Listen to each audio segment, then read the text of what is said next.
حضرت نوح علیہ السلام نے دعا کی، اے میرے پروردگار، اے میرے اللہ عز و جل، میں نے اپنی قوم کو دن رات سمجھایا، حق کی طرف بلایا، میرے بلانے پر وہ زیادہ بھاگتے رہے، میں نے اعلانیہ اور خفیہ سمجھایا تو انہوں نے کانوں میں انگلیاں ٹھونس لیں۔ اللہ تعالیٰ نے حضرت نوح علیہ السلام کو وحی بھیجی کہ ایک کشتی بناؤ اور ظالموں کے بارے میں کچھ نہ بولو۔ اللہ کے حکم کے مطابق آپ علیہ السلام نے کشتی تیار کرنا شروع کی۔ کچھ لوگوں نے مذاق کرتے ہوئے پوچھا، اے نوح علیہ السلام کیا بنا رہے ہو؟ آپ علیہ السلام نے بتایا کہ میں ایک کشتی تیار کر رہا ہوں، کیونکہ اللہ عز و جل کی طرف سے عذاب آنے والا ہے۔ اللہ عز و جل نے جو ڈھیل دے رکھی تھی وہ ختم ہو رہی ہے۔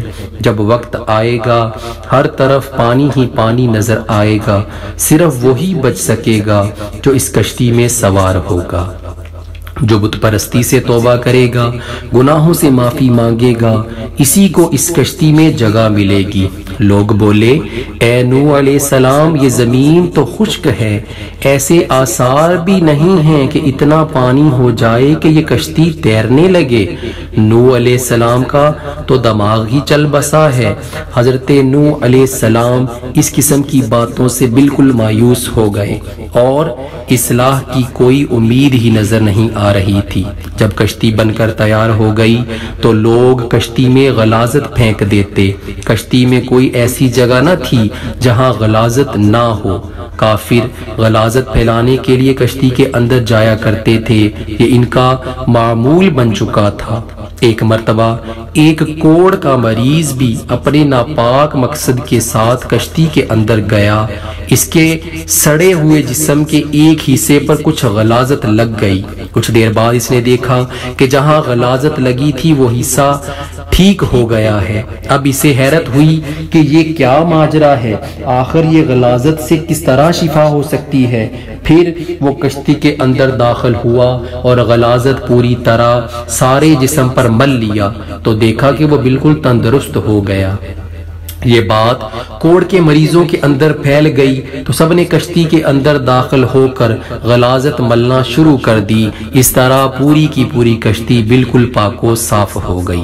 حضرت نوح علیہ السلام نے اللہ سے دعا کی، اے رب لوگوں نے میرا کہنا نہیں مانا، ایسے شخصوں کی پیروی کی جن کے مال اور اولاد نے ان کو زیادہ ہی نقصان پہنچایا۔ ان کافروں میں سے زمین پر ایک باشندہ بھی مت چھوڑ، اگر آپ ان کو روئے زمین پر رہنے دیں گے ان کی اولاد بھی کافر ہی ہوگی۔ آپ علیہ السلام کی دعا قبول ہوئی، اللہ عز و جل کا عذاب آ چلا، گھر کے تندور سے پانی ابل پڑا، پانی کا ریلا تیزی سے بہنے لگا۔ جب جس جگہ سے پانی ابل پڑا وہ جگہ کوفہ کی ایک مسجد تھی جس کا نام مسجد انبیاء ہے۔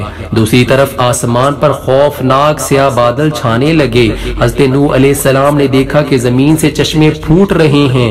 حضرت نوح علیہ السلام نے کہا یہ عذاب کی علامت ہے۔ کافر کہنے لگے کہ طوفان تو آتے ہی رہتے ہیں، بارشیں ہوتی ہی رہتی ہیں، یہ تو کوئی نئی بات نہیں ہے، کچھ دیر بعد موسم بدل جائے گا۔ دیکھتے ہی دیکھتے ہوا کا تیز جھونکا آیا جس نے ہر چیز کو ہلا کے رکھ دیا۔ پھر پانی برسنا شروع ہوا، بارش میں اتنی شدت تھی کہ جیسے آسمان نے اپنے تمام دروازے کھول دیے ہوں۔ حضرت نوح علیہ السلام نے ایمان والوں سے کہا کشتی میں سوار ہو جاؤ۔ اللہ عز و جل نے فرمایا کہ ہر قسم کے جانوروں کا جوڑا بھی کشتی میں سوار کر لو۔ حضرت نوح علیہ السلام نے اللہ کے حکم کی تعمیل کی، ہر جانور کا جوڑا سوار کر لیا۔ کشتی میں ایک علیحدہ جگہ پر سب جانوروں کو بند کر دیا گیا۔ طوفان چلنے لگا، بارش سے ندی نالے اور زمین پر پانی بھر گیا، پھر زمین کے ہر حصہ میں پانی بہنے لگا۔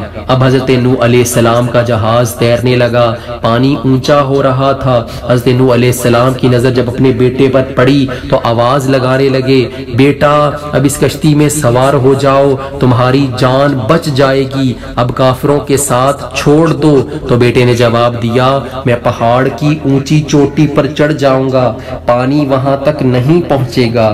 تب حضرت نوح علیہ السلام نے اللہ سے اپنے بیٹے کے بارے میں سفارش کی کہ میرا بیٹا ڈوب رہا ہے، یہ تو میرے ہی خاندان کا ہے، تیرا وعدہ سچا ہے۔ اللہ نے فرمایا وہ تیرے خاندان والوں میں سے نہیں ہے، تیرے گھر والے تو وہ ہیں جو تجھ پر ایمان لائے ہیں۔ روایات کے مطابق بارش مسلسل 40 دن تک ہوتی رہی، جو کچھ زمین پر تھا سب ڈوب گیا، کافروں کا کام تمام ہوا۔ جو لوگ حضرت نوح علیہ السلام پر ایمان لائے تھے وہ کشتی میں سوار ہو کر بچ گئے۔ کشتی کوہ جودی پر جا کر ٹھہری، جسے ارارات بھی کہتے ہیں۔ کشتی میں سب سوار تھے۔ اسی دوران حضرت نوح علیہ السلام کو ایک فاختہ نظر آئی، اس کی چونچ میں زیتون کے درخت کا پتا تھا۔ یہ امن و سکون کی علامت تھی، یعنی پانی اتر چکا تھا۔